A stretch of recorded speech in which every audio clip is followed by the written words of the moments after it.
Hey everybody, I had a subscriber suggested I do a piece on how helper service used to work. Today, at least in the territories that I was familiar with, they used what are called drone pusher units for helper engines. For you rail fans, you know what those are. For those of you who don't, they put those on the end of a train and they're operated remotely from the head end. And they put them on, say, at Roseville and run them up the valley, over the mountain, and down the hills into Colton. They use them for extra power going up the hill and for extra dynamic braking going down the hills. Some trains don't use helpers at all, and I know that they still cut helpers in some areas, but around here they don't. However, up until the early to mid 90s, they did still cut helpers in, and I'm going to go to a couple of the places that were historically used to cut helpers in and out of trains. And I'm going to start at this location right behind me here, which was called the Bina Helper Spur. It's been gone for a long time now, but this is where they cut the helpers in at the bottom of the hill to go up the hill. All right, let's take off. Okay, you can see the roadbed back there, running back that way about 500 feet. And that's where the spur was. The switch was about 100 feet up there, and it was protected by an electric lock. But when the trains got here, they would stop, break the train in half right about here, tie the back half of the train down there, pull the front of the train up there, probably beyond the bridge, and then run the helpers out of the spur onto the main line, hook up to the train, then back everything up against the train, hook back up, and take off. Seems time consuming, but they were actually pretty good at it, and they would get it done pretty quickly. And the reason they did it out here and didn't put the helpers on in Bakersfield is it would have tied up operations in the yard. Back then, the Bakersfield yard was still a very busy place. They could probably get away with doing it today and not really cause any problems. But today, as I said, they just use drone pushers in this area. But this was where they would cut the helpers in at Bina. All right, and then they would take the helpers up to Summit, cut the helpers out at Summit, and run them back down by themselves to here. And back then, it was very common to just see light engines, once they cut the helpers out, coming back down the hill. And they were not priorities because they could run those out of Bakersfield and park them here for other trains going up the hill. So a lot of times you saw those poor old helpers sitting in sidings for a long time. But anyway, this is where the Bina Helper Spur operations took place. All right, we are at the Sandcut crossover. I wanted to come up here before I got too far from Bina, which is about a mile that way. As you can see, if you look down there, the tracks pop up a little bit and go around that curve to the left. That's Sandcut Hill.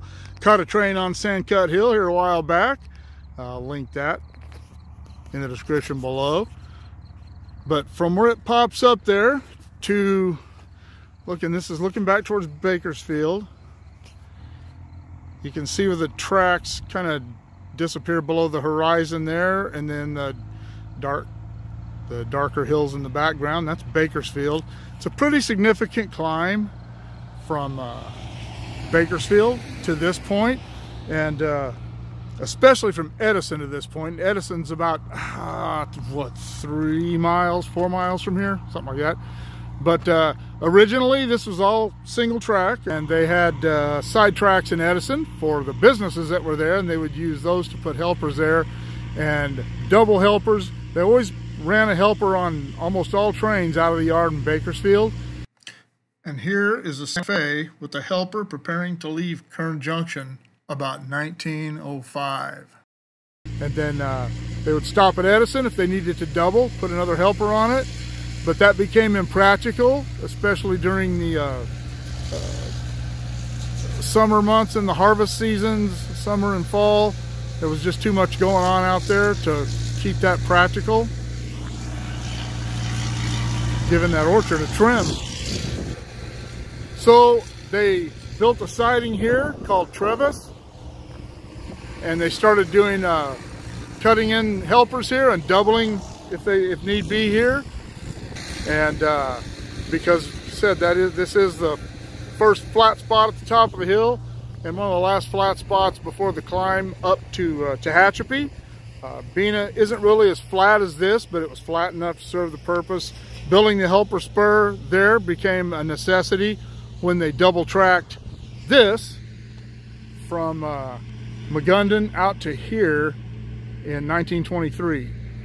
So that is when they stopped doing the helpers here and took the service down to Bina.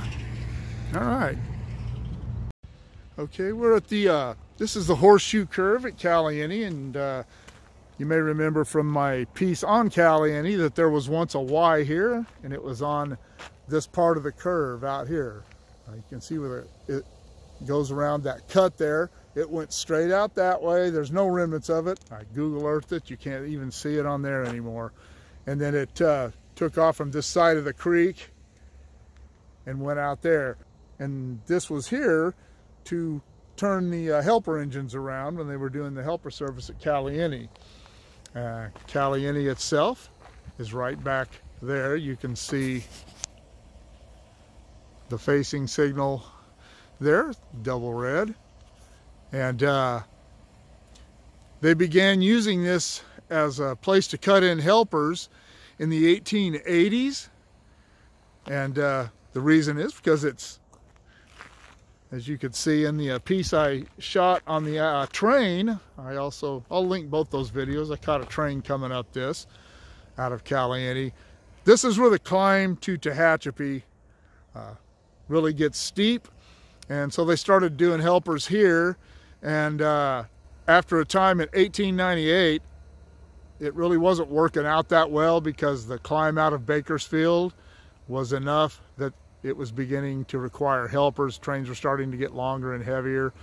And so they stopped the helper service here until I think 1920 or 22. I can't remember now, it doesn't matter. But they started doing helpers here again at that time. And Bear Mountain, starring again. But in 1936, they stopped doing the helpers here for the same reason. It was just easier to put them on at Bina, down at the bottom of the hill where we started out a while ago. And when they stopped the service here, they pulled this Y up, and the helper service at Caliente was over. All right, moving on up. Okay, we are at Tehachapi. This is the Tehachapi crossover right here. There is the Tehachapi Depot Museum. Hey everybody on the live Tehachapi train cam. You can, they have their own channel, Tehachapi Train Cam. Go check them out. But when they were still cutting helpers out here at Tehachapi in the early days before they moved out to Summit to do it, this was a single track. This would have been the main line right here, closest to us. And there was a siding over there, the siding of Tehachapi. Then there was a house track that ran right through here. And then a loading track, sheds and all that was also here. At that time, it was common practice to cut the helper in behind the point engine. So what they would do is when they left the yard in Bakersfield or cut a helper in at Sievert, Sandcut, which we saw earlier, they would break the engine off the point, the locomotive, put the helper behind the point engine, put it all back together and come up the hill. And when they got here, they had to take the engine off the point and they would run it into, and I don't know exactly how they did it precisely because I'm not sure which tracks they used, but they would take the point engine off, run it off the main line, then take the helper from behind it, run it over into the siding, and then down there a ways where you can see the signals down there. Just the other side of that signal used to be a switch that went off to the left, and that was the turntable track. There was actually a turntable down there in about where the you can see the yard down there, the bullpen where they store their material, park their trucks down there on the left. That was the turntable track. That track was still there. I'm not sure when they took it out, but it's been a while, but it was still there in the 90s. But anyway, that's how they would do that. And while they were pulling the helper off towards the turntable, they would get the point engine hooked back up to the train right here. And this is about where they would stop the train to do that, right in front of the depot. And while they were doing all that, the engineer could come in the depot and get train orders. And if there were any passengers that needed to get on or off the train, they could do that while they were swapping out the helpers. In 1893, there was a terrible accident that was caused by cutting out, when they were cutting out the helper. No one was paying attention. The air bled off the cars and they rolled down the hill. I'm going to do a history piece on that. But anyway, that was how they did the helpers here in Tehachapi until they moved the entire operation to Summit.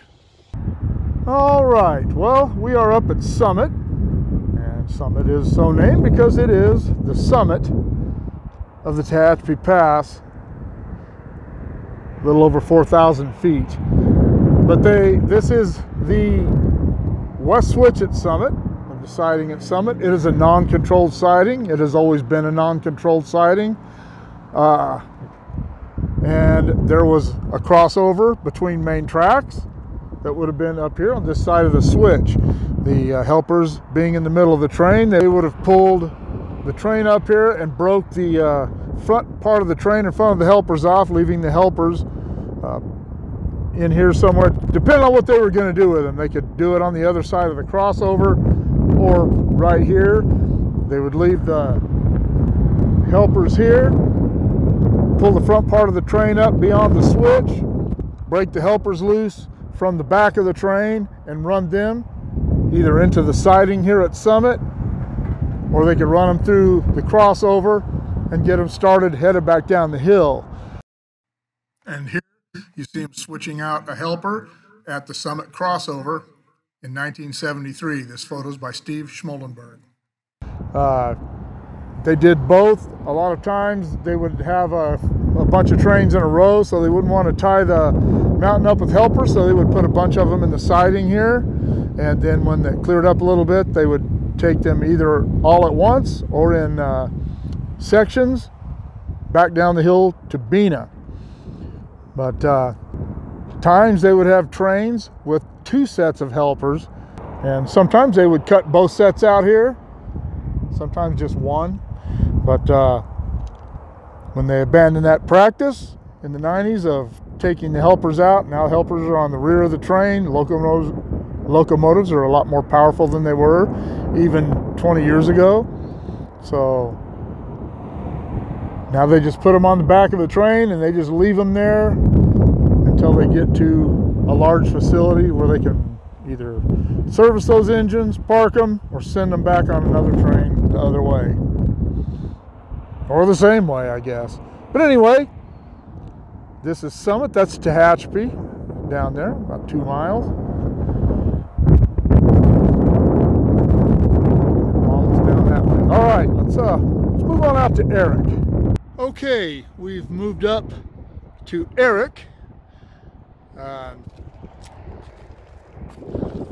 This was never a station, although I did do a little blurb on it when I did my piece on the old telegraph and train order stations between Bakersfield and Mojave.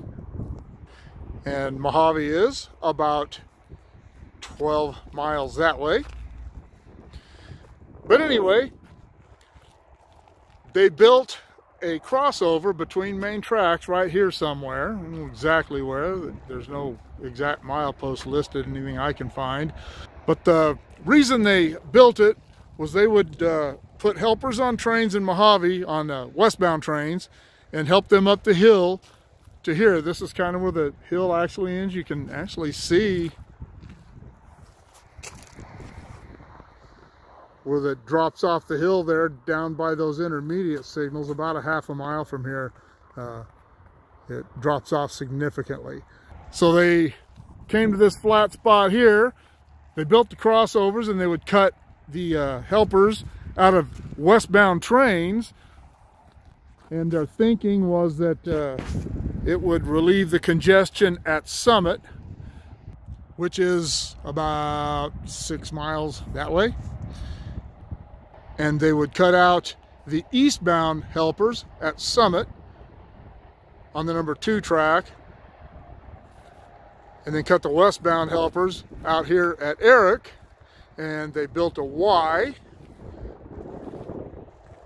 out there to turn the locomotives around. And it proved to be impractical. Before they were said and done, they would end up messing up both tracks at both places. So they eventually moved all the helper cutouts to Summit, where they remained until the mid to late 90s, when they stopped cutting helpers out of trains and just leaving them on the rear for the whole trip. I don't know exactly when they ceased operations, and I don't know exactly when they ceased operations of helpers here at Eric. I know that there's a photograph in one of my books of the crossover still being here in 1944, and I'll stick that in here. And here we have westbound through Eric in 1944 with the helper right in front of the caboose. But this was the Y. Over here you can see the tie fence posts curving out to the right up there. And you can see the this part of the roadbed. It's really not visible out in the weeds anymore. It's all grown over. But anyway, this is where the east end of the Y turned off to turn the locomotives around. Go out there and see if there's anything interesting left out there. Okay, I've come up here actually into where the Y used to be. You can see these railroad ties, how they curve off to the left there. That was the fence line, or the boundary of the east leg of the Y, and it came back here. You can see that tie over there. That's about the only post left of the west leg of the Y out this far. But on the in front of that crane there, you can see some of those ties curving off to the right towards the track, and that would have been the west leg of the Y. Came back here, it would have, the Y would have come together back there about where the freeway is now. And this is where they would have turned the engines like we were talking about. But anyway, this is what's left of the Y at Eric. And before I get out of here, one more thing that I'm starting to get to where I like to put in anything interesting that happened at some of these locations. One day, my buddy Don Ealer and I were working at Monolith, which is a couple miles that way, and we heard this big boom, and we noted it and wondered what it was, but we put our heads back down, and then one of us looked up and saw smoke, and thought, hey, let's go see what happened.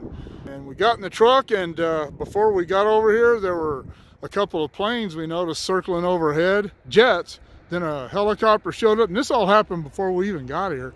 What happened was there was a small plane doing topography, terrain mapping stuff down in these canyons, and he popped up out of that canyon right there, and there was a T-38 military trainer going that way, and they collided right over the side of that hill right there. And we got up here and there was debris scattered everywhere, and pretty soon this place was crawling with, well, fire department for one, because it started a fire there in the hills, but military people all over the place. We were never asked to leave. We didn't stick around very long anyway, but anyway, that happened right here at Eric.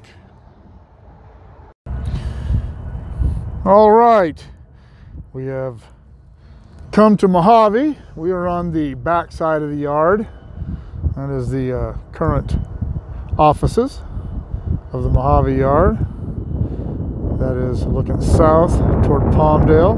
Mojave interlocking with the BNSF is down there where you see the cars going over the bridge. Of course, that is looking north, railroad west toward Bakersfield. But anyway, there were tracks all the way back here. At one time there was an engine house, a roundhouse, everything back here.